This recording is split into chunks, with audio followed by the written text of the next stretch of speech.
Asaram Bapu case का रहस्य, सच्चाई या साजिश। आसाराम बापू एक ऐसा नाम जो कभी लाखों भक्तों के दिलों में भगवान की तरह बसा हुआ था।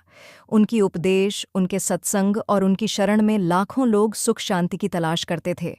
लेकिन अचानक एक दिन यही संत विवादों में घिर गए। क्या सच में आसाराम बापू ने वो अपराध किए जिनका आरोप उन पर लगा, या फिर ये किसी बड़ी साजिश का हिस्सा है? इस केस का रहस्य क्या है?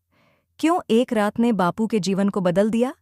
क्या ये वाकई सत्य था, या फिर उनके खिलाफ एक साजिश रची गई? कौन हैं वो लोग जिन्होंने ये आरोप लगाए, और इस मामले के पीछे छिपी हकीकत क्या है? जानने के लिए हमारे साथ बने रहें, क्योंकि इस केस के बारे में आपको वो जानकारियां मिलेंगी जो आपने पहले कभी नहीं सुनी होंगी। आसाराम बापू कौन थे? आसाराम बापू का असली नाम आसुमल हरपलानी था। उनका जन्म 1941 में सिंध, पाकिस्तान में हुआ था। विभाजन के बाद उनका परिवार गुजरात आ गया। 27 के दशक में उन्होंने एक संत के रूप में अपनी यात्रा शुरू की और धीरे धीरे वे एक बड़े आध्यात्मिक गुरु बन गए। उनके करोड़ों अनुयायी थे और उनकी हर सभा में हजारों लोग शामिल होते थे। उनके आश्रम देश विदेश में फैले हुए थे। लेकिन फिर ऐसा क्या हुआ कि एक दिन सब कुछ बदल गया? वो कैसे एक पूजनीय गुरु से एक आरोपी बन गए? ये रहस्य जानने के लिए हमें उनके जीवन के उस पल तक जाना पड़ेगा जब ये आरोप पहली बार सामने आए। कांड की शुरुआत। एक रात, एक आरोप। 2013 की एक रात, जब एक 16 वर्षीय लड़की ने आरोप लगाया कि आसाराम बापू ने उनके साथ शारीरिक शोषण किया। ये आरोप तब लगा जब वह जोधपुर आश्रम में रह रही थी। इस घटना ने पूरे देश को झकझोर कर रख दिया। पर सवाल ये उठता है, क्या ये सिर्फ एक आरोप था, या इसके पीछे कोई गहरी साजिश थी? वो लड़की कौन थी? और उस रात क्या वाकई ऐसा कुछ हुआ था जिसे आसाराम बापू ने खुद स्वीकार किया हो? जाने आगे कि पुलिस और अदालतों ने इस मामले को कैसे देखा। पुलिस की जांच और सबूत। जैसे ही ये आरोप सामने आया, पुलिस ने तुरंत कार्रवाई शुरू की। जोधपुर पुलिस ने आसाराम बापू के खिलाफ शिकायत दर्ज की और उनके खिलाफ जांच शुरू की। लेकिन इस जांच में क्या मिला? जांच में कई बातें सामने आईं। पुलिस का कहना था कि पीड़िता ने स्पष्ट बयान दिया था और उन्होंने मेडिकल जांच भी करवाई थी, जिसमें कुछ गंभीर सबूत मिले। लेकिन सवाल ये था कि क्या इन सबूतों से बापू को दोषी ठहराना उचित था?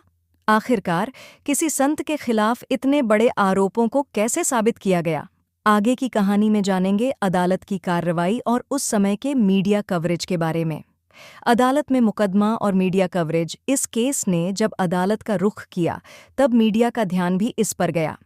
आसाराम बापू के समर्थक इसे एक साजिश बता रहे थे, जबकि दूसरी ओर मीडिया इस केस को हर रोज नए खुलासों के साथ लोगों तक पहुंचा रही थी। अदालत में वकीलों के बीच की बहस, सबूतों पर सवाल और हर दिन नया मोड़। ये केस इतना जटिल हो गया कि आम जनता भी भ्रमित होने लगी। इस दौरान कई प्रमुख गवाहों पर हमले हुए, कुछ गायब हो गए और कुछ ने अपने बयान वापस ले लिए। लेकिन इस सब के बीच एक बड़ा सवाल बना रहा। क्या बापू को सच्चे तौर पर फंसाया जा रहा था, या फिर वो दोषी थे? आसाराम बापू की गिरफ्तारी और सज़ा। काफ़ी दिनों की जांच के बाद 31 अगस्त 2013 को आसाराम बापू को गिरफ्तार किया गया। उन्हें जोधपुर सेंट्रल जेल में रखा गया और लंबे समय तक सुनवाई चली। इस दौरान कई बार उनकी जमानत की याचिकाएं खारिज की गईं। अंत में अप्रैल 2018 में जोधपुर कोर्ट ने आसाराम बापू को दोषी करार दिया और उन्हें उम्र कैद की सज़ा सुनाई गई। कोर्ट ने अपने फैसले में कहा कि उनके खिलाफ सभी सबूत और गवाहियों ने यह साबित कर दिया कि उन्होंने अपराध किया था। लेकिन क्या ये अंत था, या फिर इस कहानी में कुछ और छिपा हुआ था? चलिए जानते हैं उस समय के अनुयायियों और विरोधियों की प्रतिक्रियाएं। समर्थकों और विरोधियों की प्रतिक्रिया। आसाराम बापू के दोषी ठहराए जाने के बाद उनके अनुयायियों ने इस फैसले का कड़ा विरोध किया। उनका मानना था कि उनके गुरु निर्दोष हैं और उन्हें एक गहरी साजिश के तहत फंसाया गया है। दूसरी ओर विरोधियों और पीड़िता के परिवार ने इस फैसले का स्वागत किया और कहा कि न्याय हुआ है। इस मामले में देश भर में विभिन्न विचारधाराएं उभरीं। कोई इसे न्याय की जीत बता रहा था, तो कोई इसे एक संत के खिलाफ साजिश। लेकिन सच्चाई क्या है? क्या वाकई ये साजिश थी, या फिर न्याय ने सही काम किया? ये सवाल आज भी कई लोगों के मन में है। विवादास्पद तथ्यों और सवालों की जांच। इस केस के साथ कई विवाद जुड़े रहे। कुछ लोग कहते हैं कि आसाराम बापू के खिलाफ कोई ठोस सबूत नहीं थे। दूसरी ओर गवाहों पर हुए हमले और कई गवाहों की हत्या ने भी सवाल खड़े किए। क्या ये गवाहों पर हमले किसी बड़ी साजिश का हिस्सा थे? इस केस में कई पेचीदे सवाल हैं। अगर आसाराम बापू दोषी थे तो गवाहों पर हमले क्यों हुए? और अगर वो निर्दोष थे तो उनके खिलाफ इतने पुख्ता सबूत कहाँ से आए? आखिर इस रहस्य का सच क्या है? क्या हम कभी पूरी सच्चाई जान पाएंगे? संत या अपराधी? जनता की अदालत में फैसला। आसाराम बापू केस ने न केवल अदालतों में बल्कि आम जनता में भी बहस छेड़ दी। कुछ लोग उन्हें भगवान का रूप मानते हैं तो कुछ लोग उन्हें अपराधी। इस केस ने समाज में एक बड़ी बहस को जन्म दिया।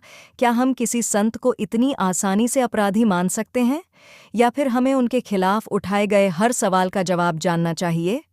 निष्कर्ष: सच्चाई का सामना। आसाराम बापू का केस एक रहस्य की तरह रहा है। कुछ लोगों के लिए वे आज भी पूजनीय हैं और कुछ के लिए वे दोषी। लेकिन सच्चाई क्या है, वो हम कभी पूरी तरह नहीं जान सकते। हाँ, अदालत ने अपना फैसला सुनाया है, लेकिन जनता की अदालत में इस केस का रहस्य आज भी बरकरार है। क्या आप मानते हैं कि आसाराम बापू दोषी थे, या फिर ये एक साजिश थी? अपनी राय हमें कमेंट्स में ज़रूर बताएं और इस रहस्य को लेकर आपकी क्या सोच है। वीडियो को लाइक और शेयर करें। नया वीडियो पाने के लिए चैनल को सब्सक्राइब करें। धन्यवाद।